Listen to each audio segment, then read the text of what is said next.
Keen's journal, written in a tight and precise hand. Here we are, after all. I'm sure there's some small part of my father that is proud about that. A minor success after a lifetime of failure. Carrying on the family legacy in the only way I can, or some such nonsense. I'm not entirely sure what he hopes I'll learn. I've been tutored in the arts since my fingers were large enough to wear his ring. At least it's something to do, to get myself out from under his roof and his disappointed gaze. But coming here was the first thing we've both agreed on in nearly a decade, though I'm quite sure he would have forced me, one way or the other. Regardless of the circumstances of my attendance, it's the first glimpse of freedom I've seen all my life. It's like the fingers of my father's stranglehold have finally started to loosen. I feel like I can breathe deeply for the first time, even if that breath tastes like rotting seaweed and salt. I'm sure I'll be sorted into his dormitory, alone and secluded from the others. We don't need anyone asking questions, after all. But being locked in a room alone has never stopped me before. Why should it now? I'm not wasting my first chance at freedom being father's good little boy.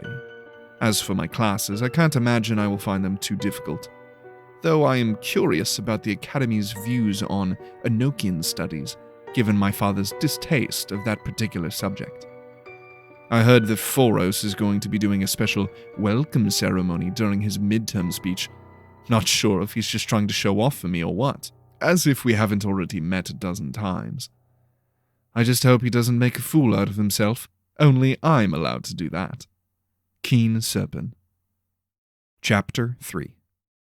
Corveil's mind raced through every possible rationalization that he could come up with to explain what he was seeing.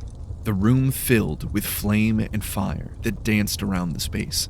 It soared like a bird of brilliant fire, diving and gliding between the pews and tables and dark stone columns in the room. He blinked, convinced he was having another episode. He willed himself to snap out of it, to come back to reality.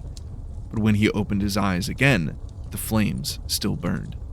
It was simply an illusion, smoke and mirrors, or perhaps some form of elaborate pyrotechnics display. Never in his life had he seen something so vivid and clear made from fire before. But this was the 20th century. The impossible was happening every day. He looked around the table where he sat and was glad to see the same look of astonishment and surprise shared on the faces around him. All except two. The flame-haired girl in front of him had a broad smile and bright twinkle in her eye. She was enthralled and awed, watching the spectacle in wonder and anticipation. Across the table from them was a boy who looked the same age as himself. They were tall and lanky, with messy raven-black hair reaching his well-defined jaw. His face was thin and far too pretty in Corveil's mind. His nose was slightly too small, his lips slightly too full, and his eyes slightly too large. By all normal standards, he was beautiful, a chic, and Corveil instantly disliked him. Amidst the chaos of the fire show, he looked down at his fingernails and twiddled his thumbs as if bored. Like seeing a room come alive with seemingly magical fire was a daily occurrence for him. The flaming bird or dragon or whatever the creature was supposed to be completed its third lap around the room and flickered out, showering the gathered crowd in sparks. The visitors in the center with Corveil all blinked themselves back to reality, questioning what they had just seen. The sparkle in the girl's eye in front of him never wavered.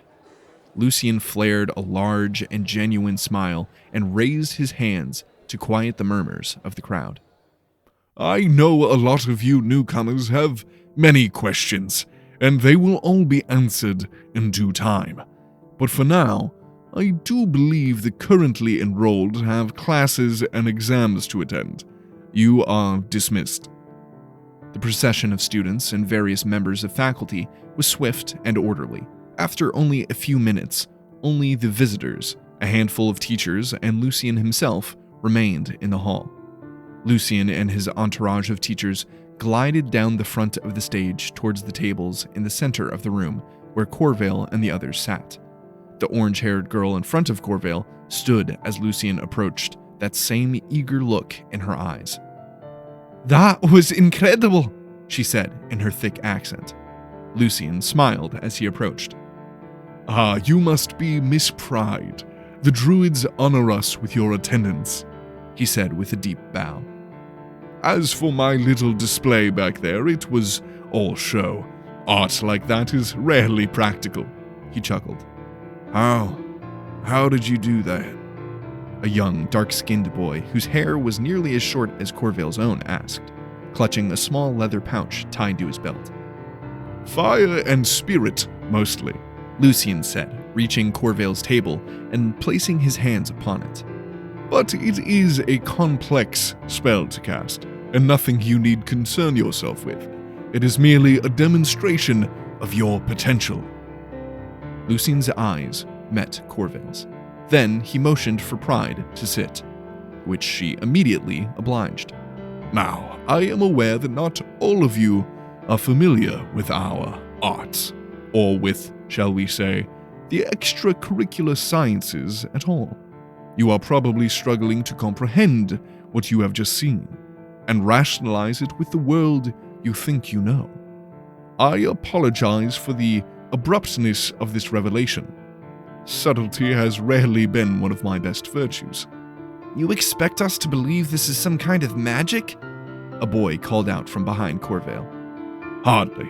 I expect you to learn and experience for yourself what we offer here, and then draw those conclusions for yourself.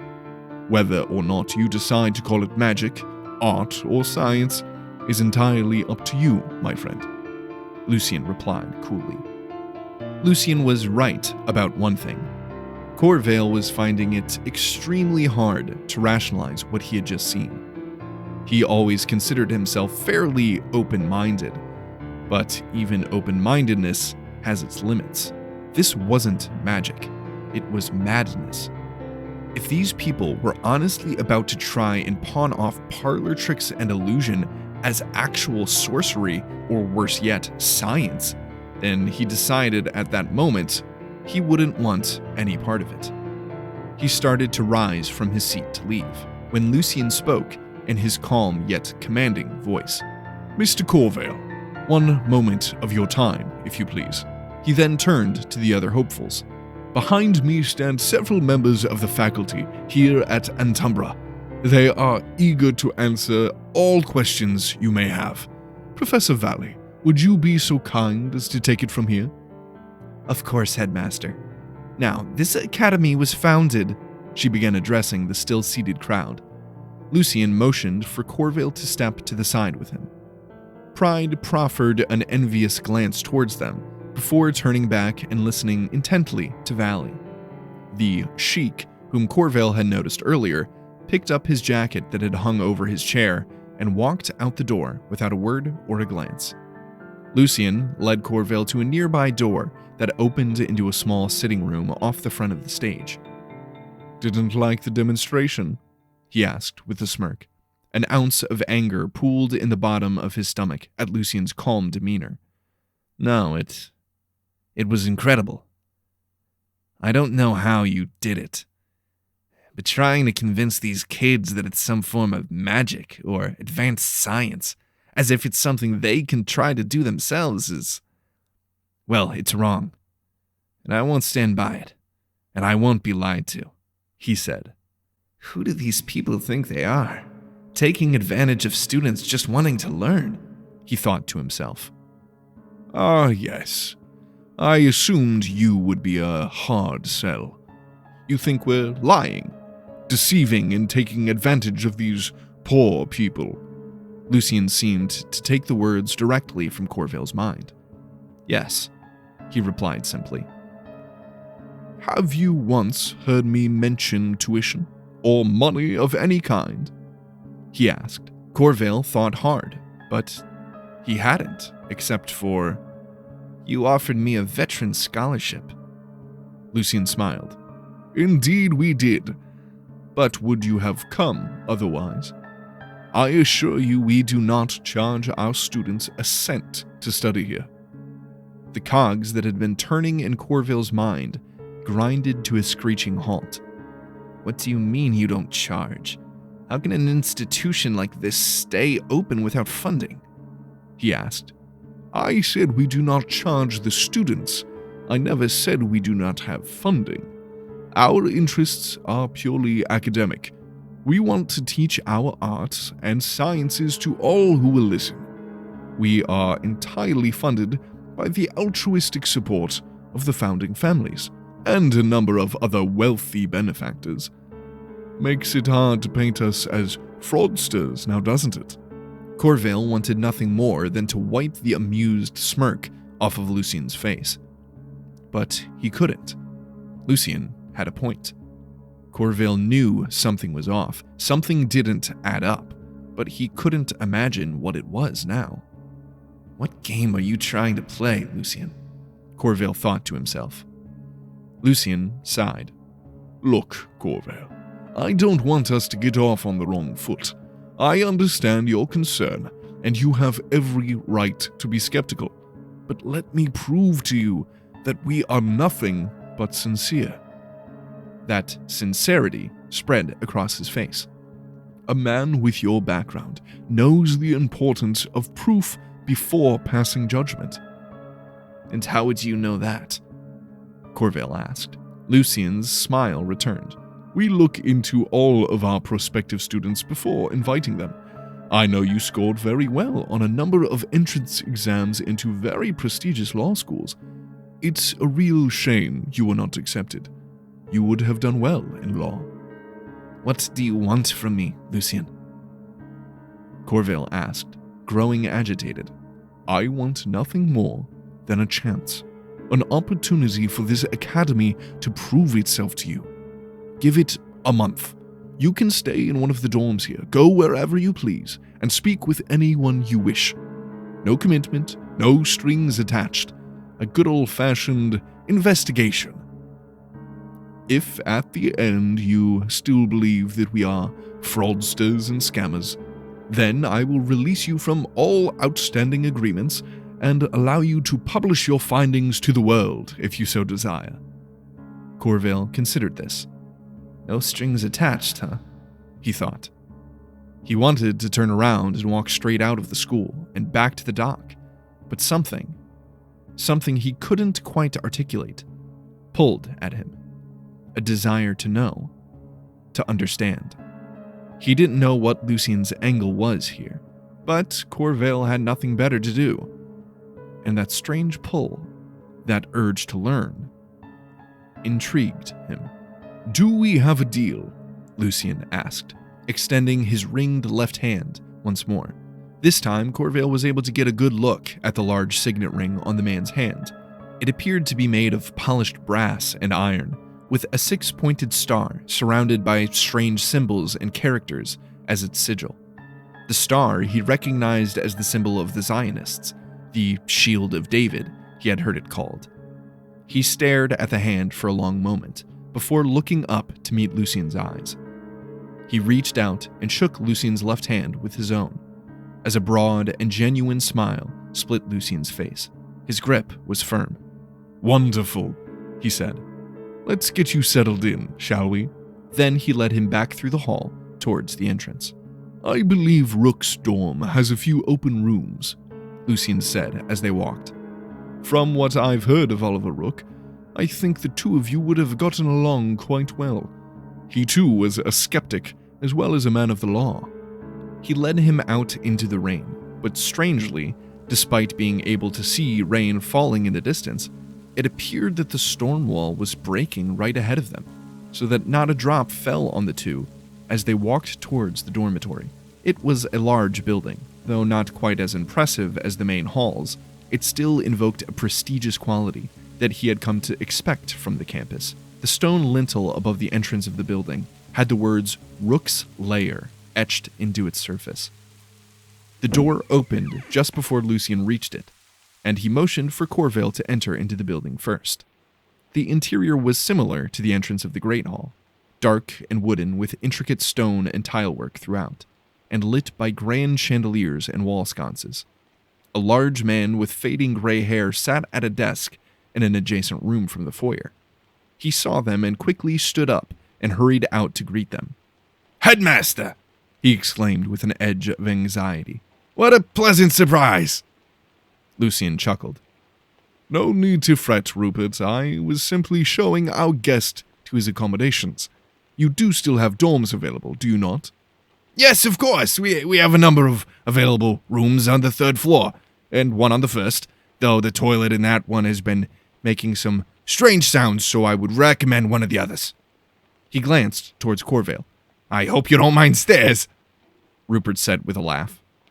Corveil smiled awkwardly back. "Fantastic," Lucian said before turning to Corveil as well. "Then I will leave you in Rupert's exceptional care. If you have any questions, feel free to ask him, and if you wish to discuss anything further with me, he can show you to my office," he said with a smile, before turning around and heading back outside. Rupert stood there seemingly dumbfounded. "Is everything all right, Mr. Rupert?" Corveil asked. Rupert blinked himself back into the moment, then addressed Corveil. "Yes, of course, just Rupert is fine. Never seen him give a student direct access to his office before.